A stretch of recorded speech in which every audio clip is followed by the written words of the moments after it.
Hello viewers, welcome to YouTube channel the physics wave. चलिए आज हम बात करते हैं अपनी इलेक्ट्रोस्टैटिक लेक्चर 9, जिसके अंदर हम बात करेंगे एप्लीकेशन ऑफ गॉस लॉ। जो हमारे पास लास्ट लेक्चर था उसमें हमने आपको गॉस लॉ एक्सप्लेन किया था, गॉस लॉ की स्टेटमेंट क्या होती है, इसका प्रूफ कैसे करेंगे हम, है ना, और इसकी वैलिडेशन वगैरह वो हमने आपको लास्ट लेक्चर में बताई थी। ठीक है, आज हम बात करेंगे एप्लीकेशन। तो एप्लीकेशन पढ़ने से पहले आप एक बार गॉस लॉ को अच्छे से स्टडी करें कि गॉस लॉ एक्चुअली में होते क्या है, क्योंकि एप्लीकेशन का मतलब ही होता है कि उसका यूज़ क्या है, कहाँ पे हमने उसको यूज़ किया। और इसको पढ़ने से पहले, एप्लीकेशन को पहले आपको उसके स्टेटमेंट के बारे में पता होना चाहिए, उसके कॉन्सेप्ट क्लियर होने चाहिए। तो जो इसके जो गॉस लॉ है, अपना जो लास्ट लेक्चर है वो मैंने यूट्यूब पर अपलोड किया हुआ है। आपका जो लिंक है उसका वो आपको डिस्क्रिप्शन में मैंने गिवन है, तो आप वहाँ से उसकी हेल्प ले सकते हो। चलिए अब हम बात करें अगर इसकी एप्लीकेशन की, तो इसकी 3 एप्लीकेशन है मेनली, और जो फर्स्ट और मोस्ट इंपॉर्टेंट भी है। अगर स्टेट बोर्ड और सीबीएसई बोर्ड से अगर हम इसको देखें तो ये इंपॉर्टेंट है। ठीक है, स्टेट बोर्ड में तो बहुत ही ज़्यादा इंपॉर्टेंट हो जाती है। तो अगर इसके एप्लीकेशन की बात करें तो सबसे पहले एप्लीकेशन है कि electric field intensity E due to infinitely long straight uniform charge wire. Suppose करो मेरे पास एक वायर है, ठीक है, यूनिफॉर्मली अपने पास इनफाइनाइट वायर है, और इसके ऊपर क्या है, एक चार्ज वायर है, यानी इसके ऊपर चार्ज डिस्ट्रीब्यूट है, पॉजिटिव चार्ज, थिन वायर है। ठीक है, इस तरह से इसके ऊपर क्या है, अपने पास चार्ज डिस्ट्रीब्यूट है। अच्छा, अब एक बात बताओ, अगर मैं यहाँ से चलता हूँ, इससे अगर मैं आर डिस्टेंस यहाँ की बात करूँ, ये पी पॉइंट, ये कोई पॉइंट है, दिख रहा है ये पॉइंट, यहाँ से आर डिस्टेंस ऊपर है, तो यहाँ पे इलेक्ट्रिक फील्ड का फॉर्मूला अपने को क्या पता है, इलेक्ट्रिक फील्ड क्या होता है, के क्यू अपॉन में आर स्क्वायर, और मेरे को यहाँ पे क्या मिल जाएगा, कुछ इलेक्ट्रिक फील्ड मिलेगा। ठीक है भाई, अगर मैं यहाँ से आर डिस्टेंस पे ही यहाँ पे एक पॉइंट लूँ, जो डिस्टेंस ये थी ना वही डिस्टेंस ये है, तो वहाँ पे इलेक्ट्रिक फील्ड सेम मिलेगा या डिफरेंट मिलेगा, सेम मिलेगा, क्योंकि के क्यू अपॉन आर स्क्वायर, भाई चार्ज अपने पास क्यू है और आर स्क्वायर क्या हो गई, डिस्टेंस हो गई। सिमिलरली यहाँ पे भी, यहाँ पे भी अगर मैं बात करूँ नीचे आर डिस्टेंस यहाँ पे, तो यहाँ पे मेरे को इलेक्ट्रिक फील्ड क्या मिलेगा, सेम मिलेगा। ठीक है, तो इस तरह से एक सिमेट्री बनेगी, और उस सिमेट्री का क्या नाम है, एक सिलेंड्रिकल सिमेट्री बनाएंगे हम। देखो इस तरह से हमने क्या किया, एक सिलेंड्रिकल सिमेट्री बनाई।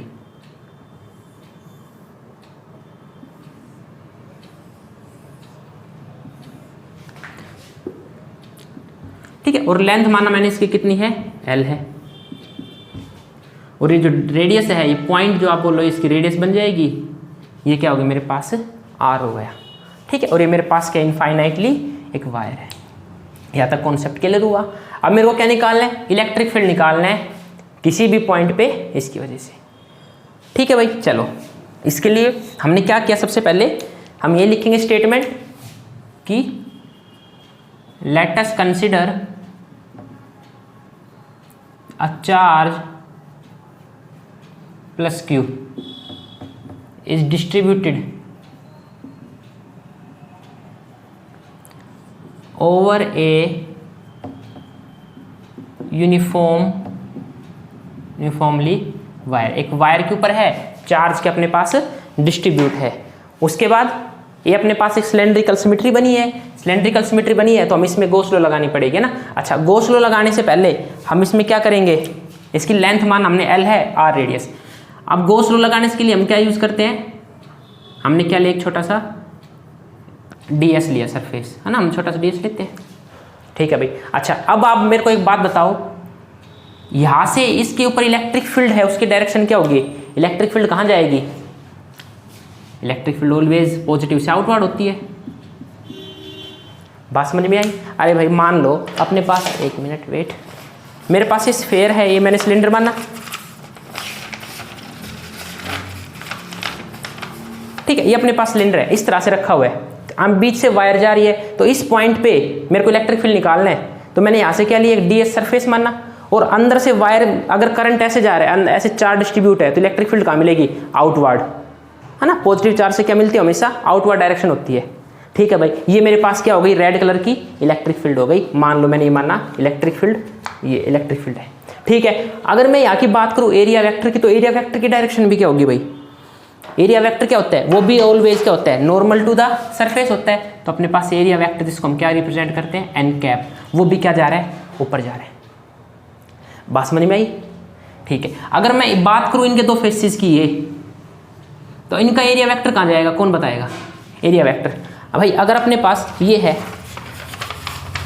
तो मैंने आपको बताया था एरिया वेक्टर ऑलवेज क्या होता है, नॉर्मल टू सरफेस। अब इलेक्ट्रिक फील्ड तो ऊपर है अपवर्ड, और एरिया वेक्टर इसका कहाँ होगा, इधर होगा, है ना। तो एरिया वेक्टर कहाँ होता है, ऑलवेज इधर। तो मैंने इसको क्या बोल दिया, ये इसका एरिया वेक्टर हो गया, ये एरिया वेक्टर क्या हो गया, इसका हो गया। बात समझ में आई? चलो अब हम आगे क्या करेंगे, अप्लाई कर दें गॉस लॉ। तो चलो, according to Gauss law, Gauss law हमें क्या बोलती है, d phi total electric flux, small electric flux जो है वो किसके बराबर होता है, integration of E dot D S.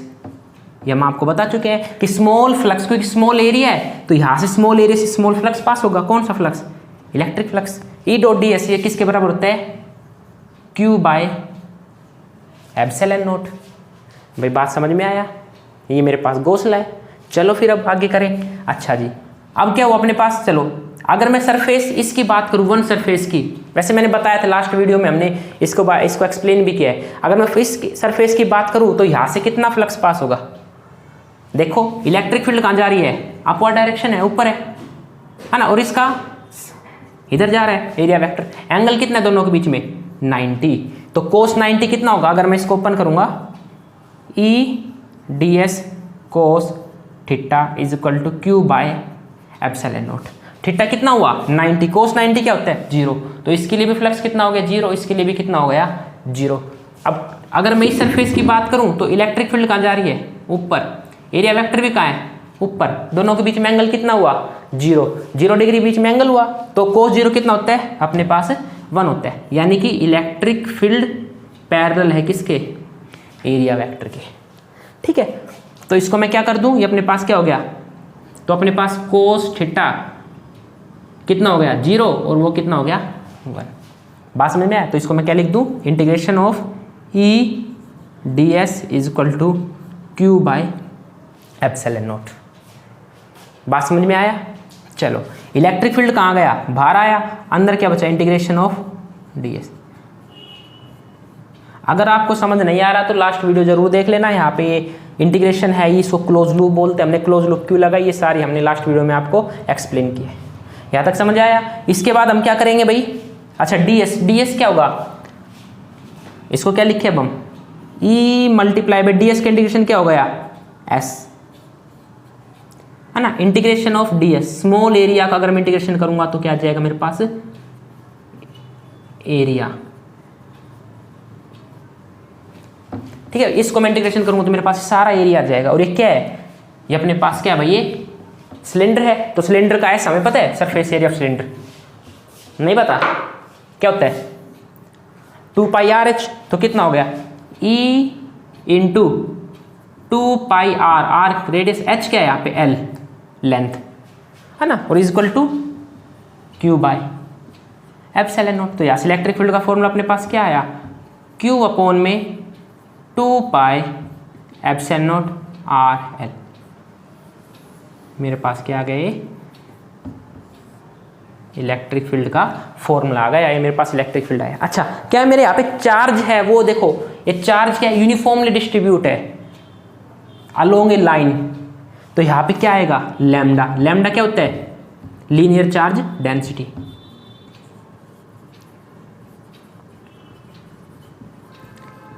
Linear charge density होती है लैम्डा, और लैम्डा का फॉर्मूला क्या होता है, charge per unit length.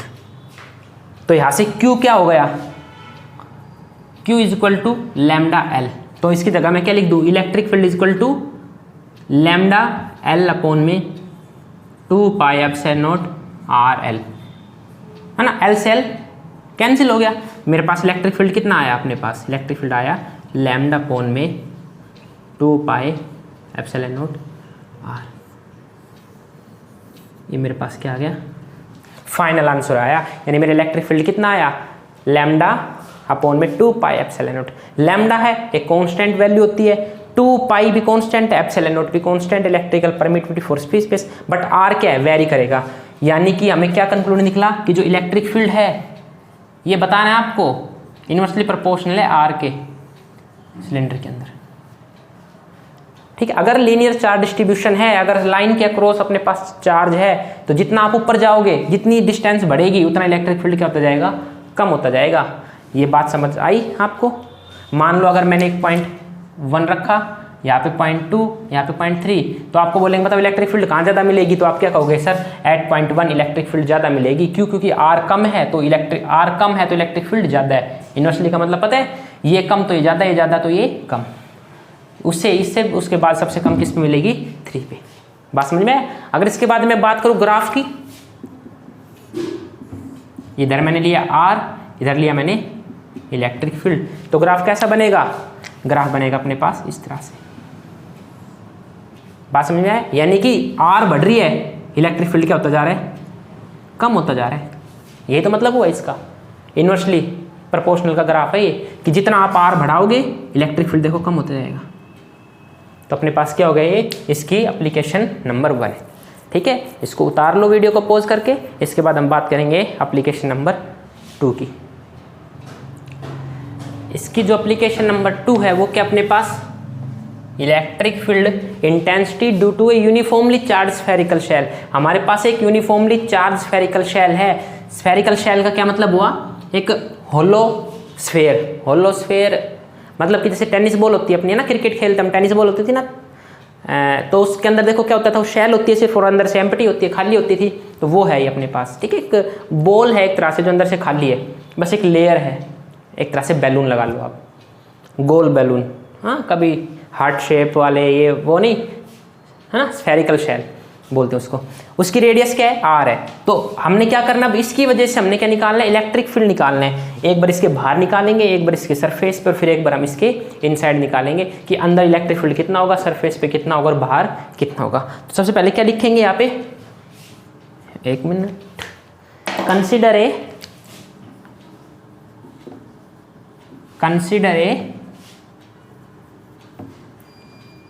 spherical shell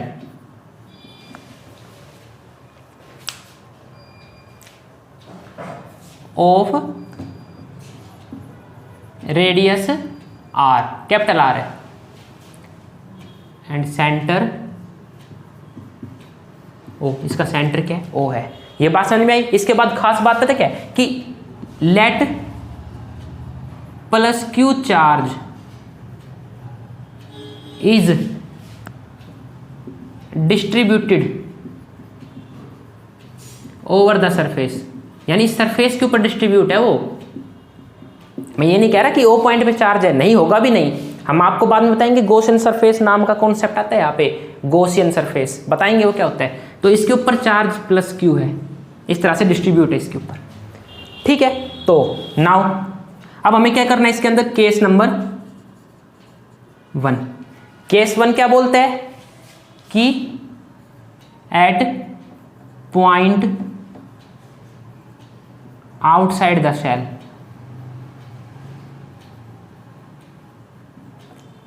ठीक है, एट ए पॉइंट, ठीक है, पी पॉइंट मान लो, मैंने क्या माना यहाँ पे, मैंने माना पी पॉइंट है, मैंने वहां पे इलेक्ट्रिक फील्ड निकालना है। तो अब हमें गोसला, अगर आपने अच्छे से पढ़ा हो तो गोसला क्या बोलता है, इलेक्ट्रिक फ्लक्स ओवर ए क्लोज सरफेस एरिया।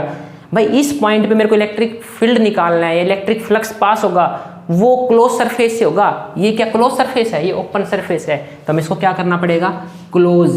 और क्लोज किस फॉर्म में बनाएंगे इसको, एक सिमेट्रिकल शेप में देंगे। और इस तरह से हमने क्या किया, एक दूसरी शेल हमने एज्यूम की।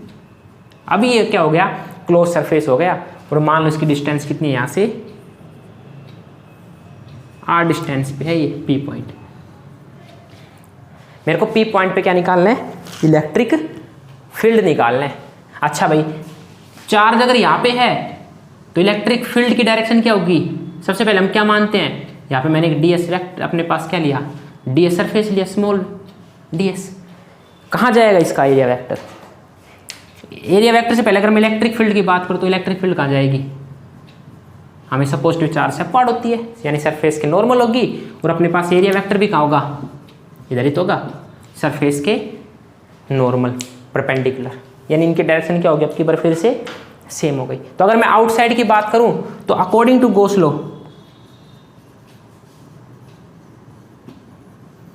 लॉ क्या बोलती है, total electric flux, small change in electric flux is equal to integration of E dot D S is equal to charge q upon epsilon naught. बात समझ में आया? चलो इसके बाद ई कितना अपने पास यहाँ पे, वो तो हमें निकालना है। इसको क्या लिखें? Integration of E d s cos theta is equal to Q by epsilon. कौन बताएगा थीटा कितने? 0। ई भी इधर जा रहा है, एन भी इधर जा रहा है, तो दोनों के बीच में एंगल कितना हुआ? 0। तो कोस 0 कितना होता है अपने पास? 1 होता है। तो ये क्या हो गया? Integration of E d S is equal to Q by epsilon. Same वही ई बाहर आ गया, integration of d S is equal to Q by epsilon naught. अब मेरे पास डी एस क्या है? स्मॉल है। अगर मैं सब इंटीग्रेशन करूंगा तो मेरे पास क्या जाएगा? कंप्लीट एस आ जाएगा। इंटीग्रेशन करता क्या? इंटीग्रेशन करता है स्मॉल को बड़ा कर देते हैं। तो स्मॉल को मैंने इंटीग्रेशन किया कंप्लीट इसका क्लोज लूप का, तो ये डी एस बन गया, क्या बन गया? कंप्लीट अपने पास एरिया बन गया। तो इसको मैं क्या लिखूँ यहाँ पे? मैं इसको लिख सकता हूँ E into S is equal to Q by epsilon naught. S क्या होता है? Surface area. कितना होता है स्फेयर का? नहीं पता।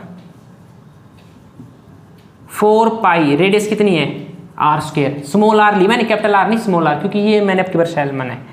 Q by epsilon naught. यहाँ पे मेरे पास इलेक्ट्रिक फील्ड का फॉर्मूला क्या आया? क्यू अपॉन में 4 pi epsilon naught R square. ये मेरे पास क्या है? ओ लिख दिया मैंने, आउटसाइड। ठीक है, ओ यू टी लिख दो फिर, आउट। नहीं मेरे पास कहाँ आया? ये। और यहाँ से मेरे को क्या पता चला? जो इलेक्ट्रिक फील्ड आई आउटसाइड वो इनवर्सली प्रोपोर्शनल है किसके? आर स्क्वायर के। ये मेरे को एक बात पता चला। बात समझ में आया? इसको एक बार उतार लो, उसके बाद हम बात करेंगे नेक्स्ट पॉइंट पे। समझ में आ गया? चलो, at a point outside the shell. ठीक है भाई। अब नंबर 2, चलो 2 तो इसी में हो जाएगा, इजी है, सिंपल है। नंबर 2 की अगर मैं बात करूं, केस नंबर 2, वो कहाँ होगा? At a point on surface of shell. Shell के सरफेस पे ही। शेल का सरफेस कहाँ है? ये रहा। आपकी बार जब मैंने इसको मानना तो मेरे को क्या करना पड़ेगा? ये रब करना पड़ेगा। मेरे को इससे कोई मतलब नहीं है बाहर वाले से, क्योंकि सरफेस पे आ गया सब कुछ। अब इसका क्या? हाँ, एक बात हुई, अब की बार मैंने स्मॉल सरफेस कहाँ माना? डीएस। यहाँ पे मानना पड़ेगा मेरे को। इलेक्ट्रिक फील्ड कहाँ जाएगी? इधर जाएगी। एन भी किधर जाएगा? इधर। और अब की बार यहाँ पे क्या हो गया? आर लेते थे हम, है ना, पी पॉइंट मेरे पास ये आ गया। ओ और पी के बीच की डिस्टेंस हमने क्या ली थी? स्मॉल आर ली थी उस केस में, तो इसमें भी हमने क्या ली? स्मॉल आर ली। इसका क्या मतलब हुआ? इसका मतलब ये हुआ कि सरफेस ऑफ शेल पे मेरे पास जो स्मॉल आर है ना, वो क्या हो गया? कैपिटल आर आ गया एट सरफेस। सेम वही कंडीशन रहेगी, तो हम सीधा क्या कर देंगे? सरफेस पे क्या हो गया? Q अपॉन में 4 pi epsilon naught R square. ये क्या हो गया भाई? At surface. सरफेस में मेरे पास क्या आएगा? 4 pi epsilon naught R square. ये आर क्या है? रेडियस है। ये आर क्या है? Distance from O to P। भाई बात समझ में आया? ये मेरे पास क्या हो गया? एट ए सरफेस हो गया। और हमने फर्स्ट केस में पढ़ा था P पॉइंट कहाँ था? बाहर था। बात समझ में आई? बस यही है, इतना ही आएगा। ठीक है, चलो। अच्छा, अगर हम चाहे सरफेस पे एक चेंज करना और भी कर सकते हैं। क्या? हमें पता है सरफेस पे चार्ज है तो सरफेस चार्ज डेंसिटी आएगी, और सरफेस चार्ज डेंसिटी क्या होती है? सिग्मा। अगर आपने पढ़ा हो तो, नहीं पढ़ा तो डिस्क्रिप्शन में देख लेना, लिंक मिल जाएगा आपको। ठीक है, चलो। और ये क्या होता है? Surface charge density, charge per unit area. तो Q क्या हो गया यहाँ से? Sigma into S. एस कितना है? 4 पाई आर स्क्वायर। आर कौन सा? Capital R square. ये मेरे पास क्या आया? Q की वैल्यू आ गई। Q की वैल्यू ये आ गई, तो मैं पुट कर दूं इसमें। चलो फिर कर देते हैं। हमारे पास क्या आया? इलेक्ट्रिक फील्ड की वैल्यू क्या होगी सरफेस पे? Q की जगह मैंने क्या लिखा? सिग्मा इंटू में 4 पाई आर स्क्वायर अपॉन में 4 pi epsilon naught R square. आए तो सब कट गए अपने पास, तो इलेक्ट्रिक फील्ड मेरे पास क्या बची, इलेक्ट्रिक फील्ड बची सिग्मा अपॉन में एप्सिलॉन नॉट। अब यहाँ से भी एक ट्विस्ट समझ में आया, यहाँ से ये आया कि एक मेरे पास कैसी क्वांटिटी आई है, कांस्टेंट आई है, यानी इस पूरे सरफेस पे जो इलेक्ट्रिक फील्ड है वो मेरे को क्या मिलेगी, कांस्टेंट मिलेगी। क्या मिलेगी मेरे को, वो कांस्टेंट मिलेगी, सेम मिलेगी, जिसकी वैल्यू क्या रहेगी अपने पास, सिग्मा अपॉन एप्सिलॉन नॉट मिलेगी। बात समझ में आई भाई, ये मेरे पास हो गया केस नंबर 2। अब अगर मैं बात करूँ केस नंबर 3 की, चलो इसको भी उतार लेना एक बार आप। अब हम बात करेंगे एट ए पॉइंट इनसाइड की, ठीक है, इनसाइड द सेल, इनसाइड है, इनसाइड है तो मेरे को क्या करना पड़ेगा, पी पॉइंट को अंदर मानना पड़ेगा एक बार इसको सबको ना, सारा रब करना पड़ेगा। तो चलो भाई बनाओ फिर से इसको।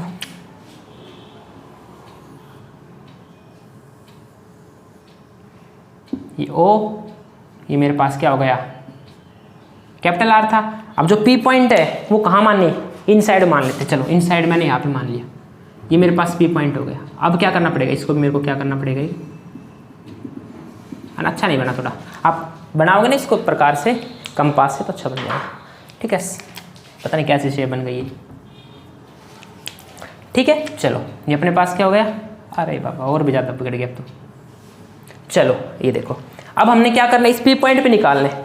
अब भाई निकालना है तो निकाल दो, फिर क्या दिक्कत है। ये मान लो स्मॉल आर डिस्टेंस पे है, यहाँ पे मैंने फिर से क्या लिया, ds लिया, यहाँ पे क्या गया, इलेक्ट्रिक फील्ड गया, यहाँ पे क्या गया, एरिया वेक्टर गया। बात समझ में आई। अब इतना आसान होता तो फिर तो सब कर लेते, अब इतना आसान है नहीं। हमने क्या देखा, हमें अकॉर्डिंग टू गोस लॉ लगा दो भाई। क्या बोलते हैं, D phi is equal to integration of E dot D S is equal to Q by epsilon naught. अब हम बात करेंगे, हमने क्या पाया कि inside the shell Q is equal to 0, shell के अंदर जो चार्ज है वो कितना, 0 है। क्यों, क्योंकि गॉसियन सरफेस है। अब बात करेंगे गॉसियन सरफेस की। तो भाई गॉसियन सरफेस, गॉस ने गॉसियन सरफेस एक ऐसे सरफेस को नाम दिया जिसके अंदर चार्ज क्या होता है, 0 होता है, जिसके अंदर चार्ज क्या होता है, 0 होता है। इसके ऊपर एक स्टोरी भी हम आपको बताएंगे अभी फिलहाल ये देखो, अंदर चार्ज क्या मिला, हमें 0 मिला। अगर अंदर चार्ज 0 मिला तो इलेक्ट्रिक फील्ड भी कितनी मिलेगी मेरे को, 0 मिलेगी। यानी inside the shell there is no electric field, अंदर कोई भी इलेक्ट्रिक फील्ड नहीं है। सीधी सी बात है, अंदर कोई भी इलेक्ट्रिक फील्ड नहीं है, मतलब अंदर कोई भी चार्ज नहीं है। और वो हमने आपको बताया था चार्ज कहाँ पे डिस्ट्रीब्यूट है, सरफेस पे डिस्ट्रीब्यूट है, अंदर थोड़ा ना चार्ज है, और अंदर चार्ज आएगा भी नहीं। ये हमारे गॉस साहब ने इसको बताया था। जब इन्होंने ये बोला कि अंदर कोई भी इलेक्ट्रिक फील्ड नहीं है, तो कुछ इसके साथी थे, है ना, साथी बोलेंगे जो हमेशा साथ देते हैं, उल्टा गिराने की कोशिश करते हैं भाई, दोस्त, ऐसे दोस्त होते हैं ना। तो उन्होंने बोला कि झूठ बोल रहा है, ऐसा थोड़ा ना हो सकता है अंदर इलेक्ट्रिक फील्ड नहीं हो। तो इसने क्या किया, इसको प्रूव करने के लिए इसने बोला कि मेरे को मेरी जो नॉलेज है, मेरे एक्सपेरिमेंट, उन पे मेरे को पूरा विश्वास है, बिलीव करता हूँ मैं। इसने क्या किया, एक प्रैक्टिकल करके दिखाया। प्रैक्टिकल इसने क्या किया, एक शेल ली, क्लोज शेल ली, ठीक है, आयरन की, और उसके अंदर खुद चला गया बंदा, खुद उसके अंदर चला गया, और उसके अंदर खुद जाके, मान लो मेरे पास इस क्या लिया हमने, एक इसको एक बार आप उतार लो, फिर इसको रब करते हैं, ठीक है। ये देखो हो गया, इसको पॉज करके आप एक बार इसको उतार लेना। चलो अब देखो इसने क्या किया, फिर इसने एक शेल बनाई, स्फेरिकल शेल, और इसके अंदर चला गया खुद। कौन, मिस्टर गॉस, ठीक है। जब इसके अंदर गया और इसको बोला कि अब आप क्या करो, बाहर से ना इसको चार्ज दो, यानी इसके ऊपर क्या कर दो आप, बिजली, इलेक्ट्रिसिटी, इसके ऊपर बहुत ज़्यादा चार्ज लगा दिया। इलेक्ट्रिसिटी क्या होती है, फ्लो ऑफ चार्ज तो होता है, तो इसके ऊपर हमने क्या किया, करंट लगा दिया, बहुत ज़्यादा करंट लगाया, मतलब किसको चार्ज दिया। थोड़ी देर बाद हमने देखा ये अंदर था, अंदर से थोड़ी देर बाद ये बाहर आ गया, सेफली बाहर आया। इसका क्या मतलब हुआ था, करंट इसके सरफेस पे था, चार्ज कहाँ था, इसके सरफेस पे था, चार्ज अंदर लीकेज नहीं हुई, अंदर चार्ज की कोई भी लीकेज नहीं हुई, अंदर कोई चार्ज नहीं गया, मतलब अंदर कोई करंट नहीं हुआ, अंदर कोई करंट नहीं हुआ, तो मतलब ये अंदर क्या रहा, सेफ रहा और ये बाहर आ गया। इसलिए तो भाई इतनी बड़ी इसकी थ्योरम है, इसकी इतनी इज्जत मिलती है, ठीक है। इसलिए इसने क्या नाम दिया सरफेस का, गॉसियन सरफेस, मतलब एज अ सरफेस जहाँ पे चार्ज क्या हो, जीरो। कुछ टाइम पहले भी इसकी एक घटना आई थी कि क्या हुआ था कि चलो इसकी एक एप्लीकेशन और भी बोलते हैं क्या, कि अगर आपके बाहर बिजली पड़ रही है ना, बारिश के मौसम में बिजली ठंड रही, तो आपके पास दो ऑप्शन है, या तो आप पेड़ के नीचे जाके खड़े हो जाओ, या फिर आपके पास एक क्या है, कार है, ठीक है। तो कौन सा सेफ होगा, कार वाला या ट्री वाला, पेड़ वाला है भाई, कौन सा सेफ होगा? ये अपने पास है पेड़ है, तो आप कहाँ रहना पसंद करेंगे? आपको कार के अंदर रहना चाहिए। कहते हैं क्यों?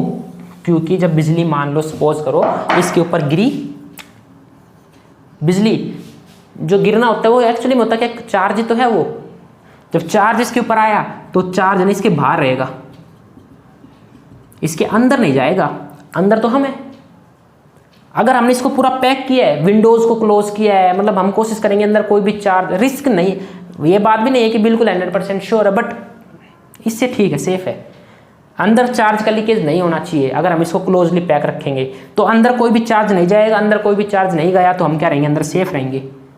बात समझ में? जो चार्ज है वो क्या रहेगा, इसकी सिर्फ बॉडी पे रहेगा। मेटल की कार है, वो मेटल की बनी होती है, और ये मेटेलिक जो हमने पढ़ा है वो मेटेलिक स्फीयर ही था, एक तरह से शेल बन गई है, क्लोज सरफेस बन गया, तो अपने पास चार्ज करा है इसके ऊपर।